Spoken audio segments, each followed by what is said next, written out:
If you watched my last review for the ThruNite Neutron, maybe you'll remember my mediocre opening statement. You're like, I remember.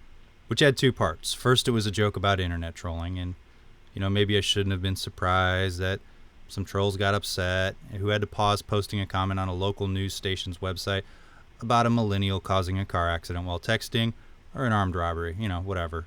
The second part pertains to this review also. It was a point I was making about how some new flashlights looks like they've crammed every feature you've ever wanted and were made by committee, like the new Nitecore R40.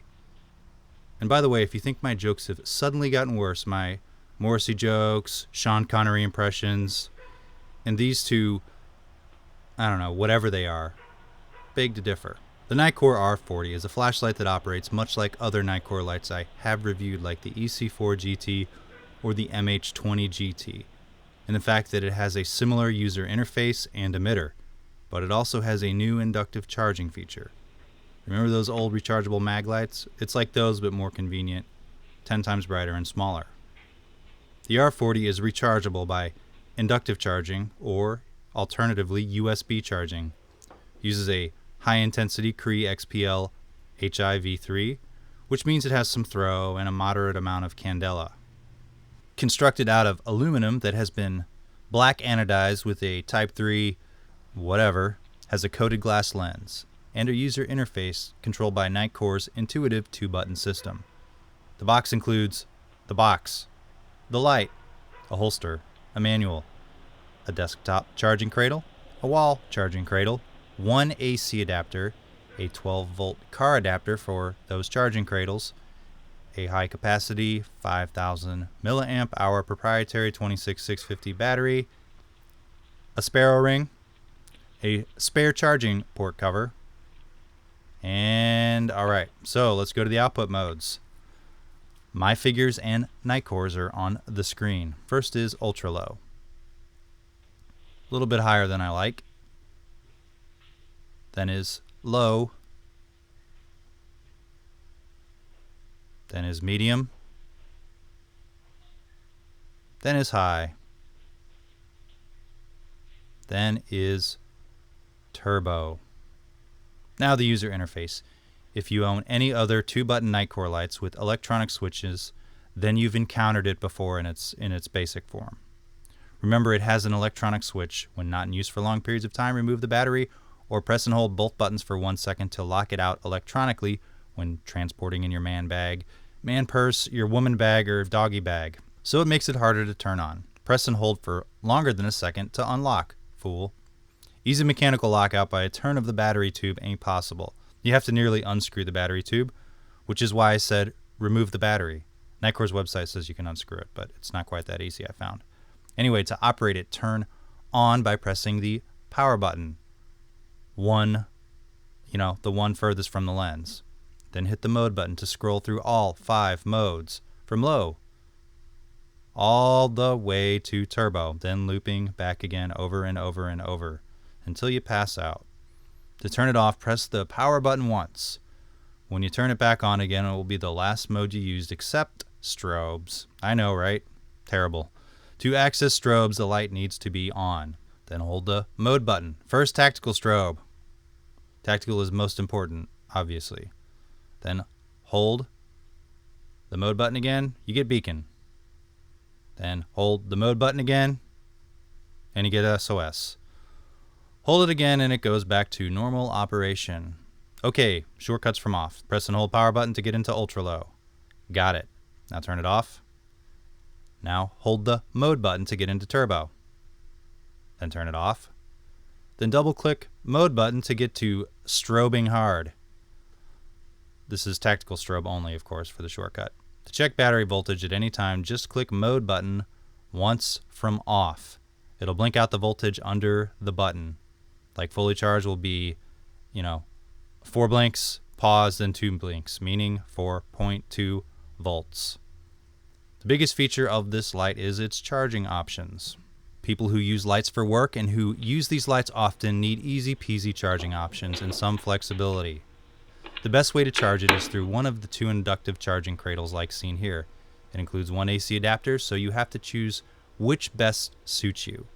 But but it also includes a USB port on the back too, so you can charge it when from away from the cradle, but it charges slower. And if you use the 5-volt adapter, Nitecore says, let's call it emergency charging only. I did not test this. Inductive charging uses magnets and is often referred to as wireless. So for this to work, just set the charger on either cradle and it charges. No metal rings, nothing to line up. Charging with the cradle takes right at about 7 hours. The fastest way. You just set it in and it starts blinking to let you know it's sipping on some juice. It stays solid when it's done charging. Probably my favorite integrated charging other than Olight's magnetic tail cap. Okay, again, the battery is proprietary. It's because of the design. It can be put in either way. It's made for idiots like you and me. You can not use or charge other batteries not specifically made for this light in the light. So you got to buy this exact battery if you want a spare. The battery tube and battery have extra contacts not found in other lights that help pair the battery to the flashlight. Okay, fun times. The next best thing to paint drying or Ambien or 6-pack. I'd go with the 6-pack personally.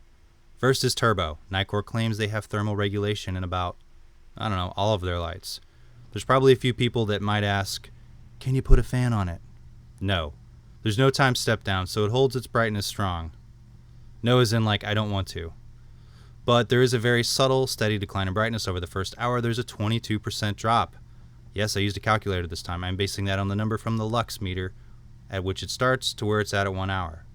It's probably not that scientific, but I think you get the idea.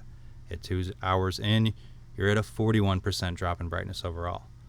Then it really starts dropping around 2 hours and 10 minutes. It never shuts down, but at 3 hours and 37 minutes, I decided to end the test for a year and my, boredom. ANSI and FL1 standards state that a manufacturer-rated runtime has to be over 10% of the initial brightness. Nitecore only states 1 hour 30 minutes, so it fits that fine. Unscientifically. If you don't like the way FL1 standards are written, that's not my problem or Nitecore's problem, technically. High maintains its 533 lumens pretty solidly over the course of its rated runtime. It's only dropping well after 4 hours, and at 4 hours and 36 minutes in, you see it drop big time. Nitecore, by the way, rates it at 4 hours and 30 minutes, so how about that? So this beats it by a bit and doesn't drop. At 5 hours in, we dropped 86% of its initial brightness. Remember ANSI, that would, 90% drop would be its rated runtime. And basically it's slowly dimming emergency light until I stopped the flashlight test at 10 hours and 27 minutes. Light was still coming out. Brah. Fun stuff, right? Medium, and you thought high sucked. I didn't have the lux meter for this one, but I think I was using it doing something else. I'm not sure. Trying to see where the sun doesn't shine. I don't really remember, but it isn't important. High told you that it holds its brightness on any mode other than turbo for extended periods of time. So here we are at a little over 200 lumens of brightness. Nitecore rates this runtime as 10 hours, 30 minutes. So we don't see a big drop in brightness until after 11 hours, 30 minutes. Then it begins to dim with emergency mode light. And when I end the test at 19 hours and 40 minutes, there's still the teeniest bit of light coming out. Cool. And you're like, I wouldn't call it cool. Beamshots. Here are the other lights I'll be comparing this to. You'll see that R40 is a bigger light because of the charging and magnets. Where you're like, magnets, how do they work? And a channel OG is like, I've heard that one before. Please stop. Okay, first is the R40. It's got a decent amount of that candela, so this light won't do too bad outdoors for longer range spotting, or if you work in a large mall. Now the EC4 GT, not quite as throwy, but similar in overall output. If you already have that light, the only reason I'd upgrade to this light is charging, or you have to collect them all. You see the hotspot isn't as tight as on the EC4 GT, as the R40 throws a bit better than the EC4 GT. I think the reflector looks a tad bigger on the R40. Now the even throwier Convoy C8. It's a more neutral tint. Although the R40 isn't overly blue, it is a cool tint. The C8 isn't as bright. I have reviewed all lights seen here, so stay tuned to the end for links to those videos. Now the brighter Olight R50 Seeker. It's over twice as bright and more floodier, by a lot. Not as good at longer range stuff like the Nitecore, but that's what a floody light means. This one also has integrated charging too. Back to the Nitecore for a few seconds if you're still around. I may not be around much longer. on, the video. I'm not talking I'm going to die or anything. Now the X-Star B20 Pilot. Have any subscribers been with me that long and are still around? Probably not. I think I had well under 100 at that point, maybe like under 20. It's been years ago. Okay, wrapping up. This is an excellent light for work where you don't want employees fiddling with batteries or anything. Just set it on the charger, go home, and get drunk. The induction charging does make it a larger light, but that's what the holster's for. Here are some dimensions, just in case. I only provided the weight with the battery because you have to have the battery with it. The magnets add length as you pull out the pen and paper and go, how do you add length again? The light does use a proprietary battery and it requires it for the charging. So you have to buy extra batteries made for this light if you want spares. They're not hard to remove, just like any other battery, it's just made for it. It's waterproof to IPX8 standards, so shallow submersions, rain, snow, all fine, unless it's acid and not water, of course. Drop proof for up to 1.5 meters. Now, if you have owned Nitecore lights in the past, you know they make mostly good lights. And this is no exception. It's a bit more of a specialty light, but it's also a convenient light to charge too.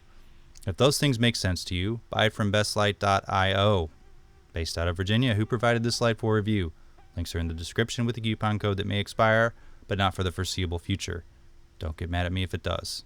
Unless, of course, you're an internet troll. Which reminds me, I should have put a warning at the beginning of the video to skip the first 60 seconds. Oh well, maybe next time, guys.